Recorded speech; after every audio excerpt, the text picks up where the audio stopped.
Pessoal, então vamos passar aqui para a segunda parte, que são a segunda parte aqui do nosso módulo 2, ainda das bases da inteligência financeira, falando dos 10 saberes fundamentais.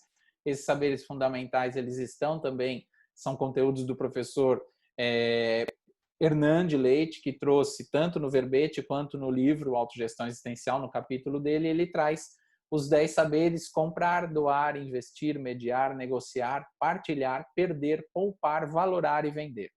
Fazendo uma ênfase ali para o valorar, que depois a gente vai expandir um pouco mais, mas a gente precisa pensar como nós interagimos com inteligência, pensando em ProAxis, por estes 10 itens aqui.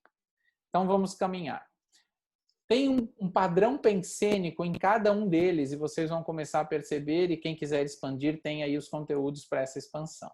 Então veja, saber comprar, adquirir determinado objeto pelo preço justo no momento correto. Atenção ao endividamento e à inadimplência.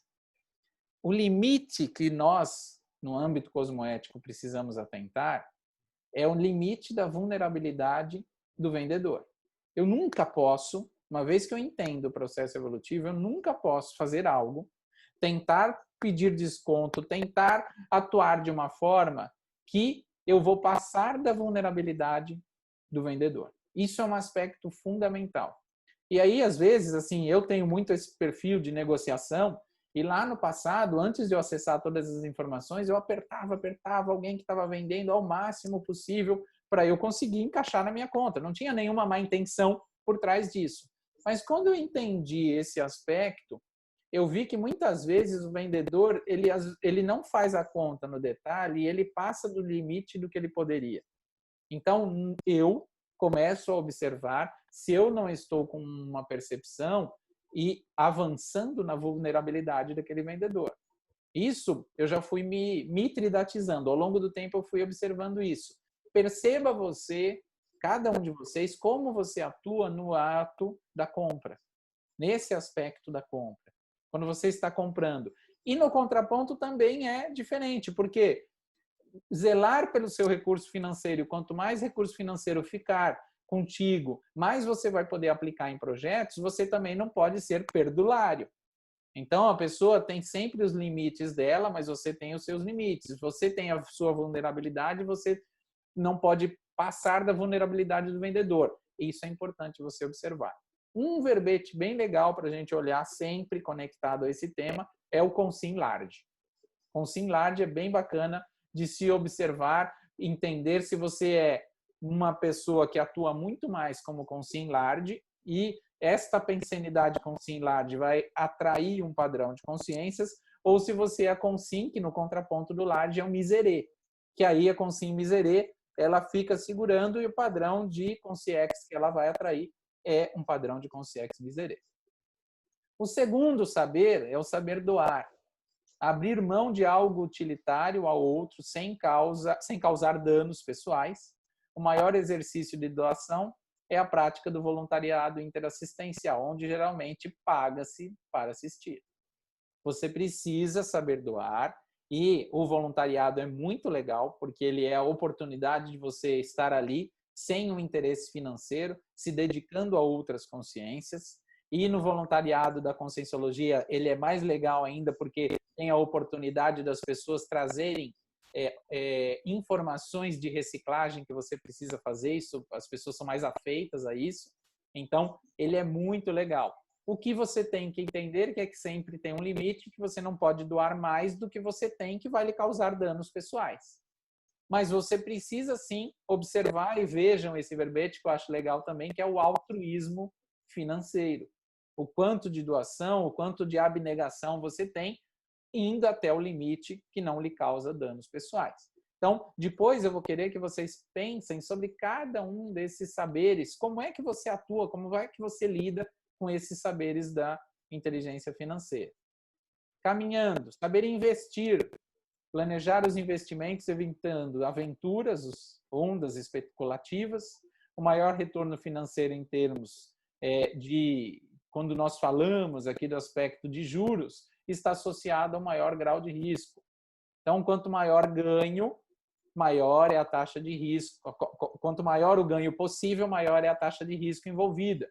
Então, nós temos que ter inteligência para investir, a gente vai ter um módulo específico para esse, mas qual é o limite? Evitar aventuras e evitar riscos elevados que vão colocar em xeque o cumprimento da nossa Proexis, obviamente.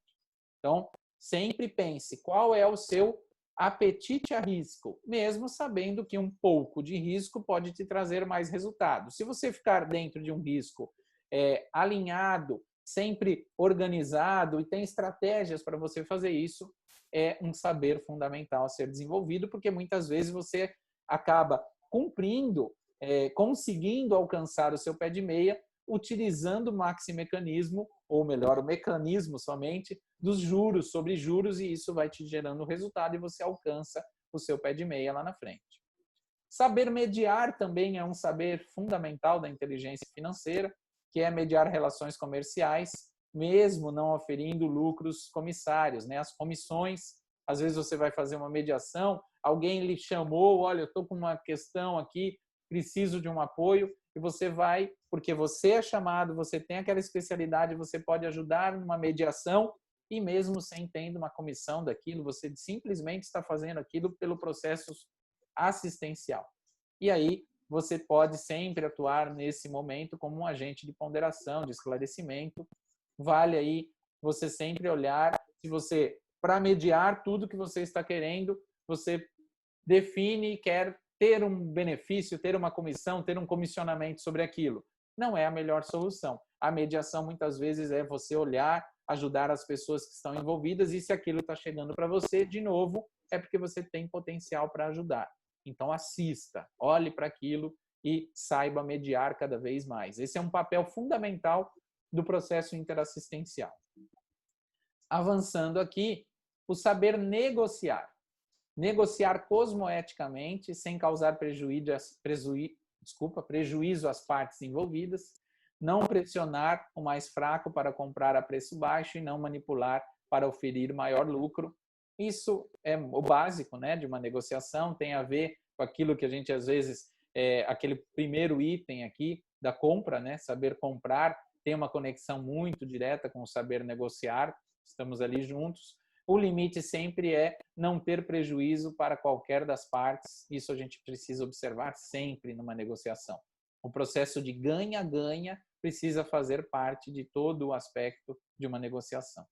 Um outro aspecto é o saber partilhar, dividir algo com o mesmo valor utilitário para si, né? E para outras consins. O empréstimo temporário de um objeto é um exemplo de partilhabilidade.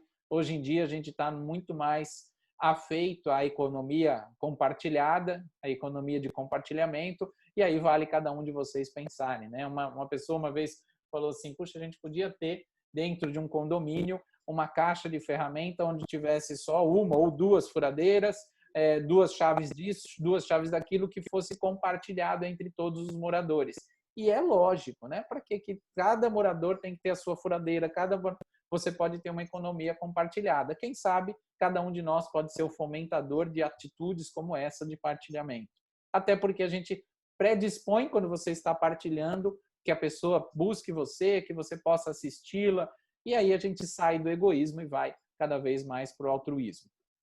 E aqui os dois últimos itens, os dois penúltimos itens: saber perder, identificar o limite do investimento, superando o orgulho próprio.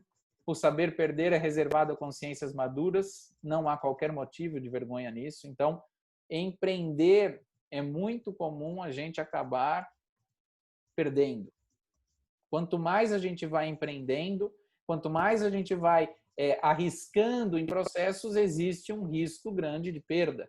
Só que se aquela perda for calculada, for planejada, às vezes você vai ganhar, às vezes você vai perder.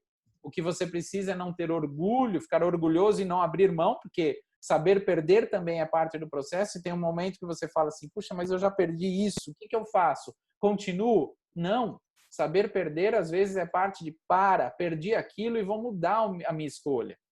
Então, esse é o passo que é limite, né? Tanto orgulho como o nível de endividamento. Sempre que você vai investir em alguma coisa, você tem que ver quanto isso vai prejudicar o seu processo de endividamento ou não. Se vai prejudicar, volta um pouco antes e não gaste tanto que você pensava em gastar naquilo.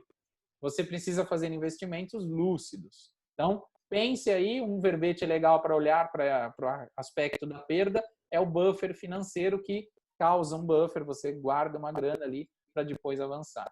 Saber poupar, dominar o impulso consumista, pensando o futuro pé de meia, repelir o supérfluo no presente com o fim de assegurar um bem futuro. Então, veja, damos aí como base, depois a gente fala um pouco do Thomas aqui, mas a questão do poupar, e depois tem também a questão desse verbete poupança existencial para pensar um pouco.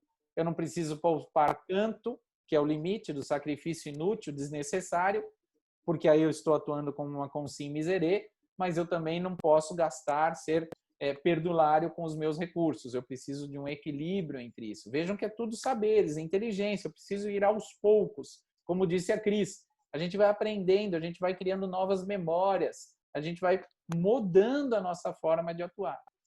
E os dois últimos, o saber valorar, dar o valor real aos objetos, identificando os mecanismos intrínsecos, o que eu acho que é valor e o que eu não acho, a gente já vai dar alguns exemplos.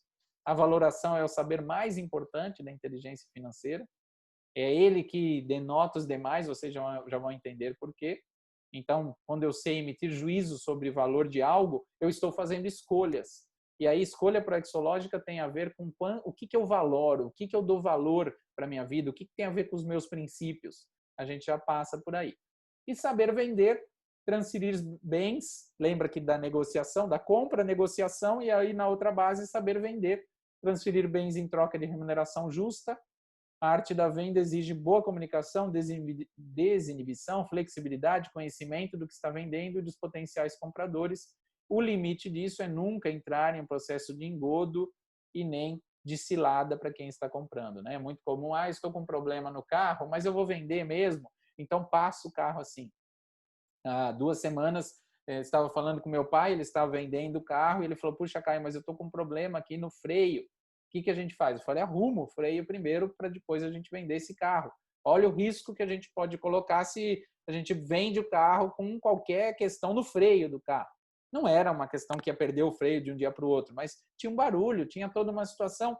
Venda o negócio adequado. No nosso momento evolutivo, não dá para a gente ficar fazendo coisas que podem, de algum modo, prejudicar a outra pessoa. Aí eu não estou sabendo vender, eu estou entrando naquele limite negativo que é dar uma cilada para outra pessoa, colocar a pessoa num engodo, e isso não é positivo.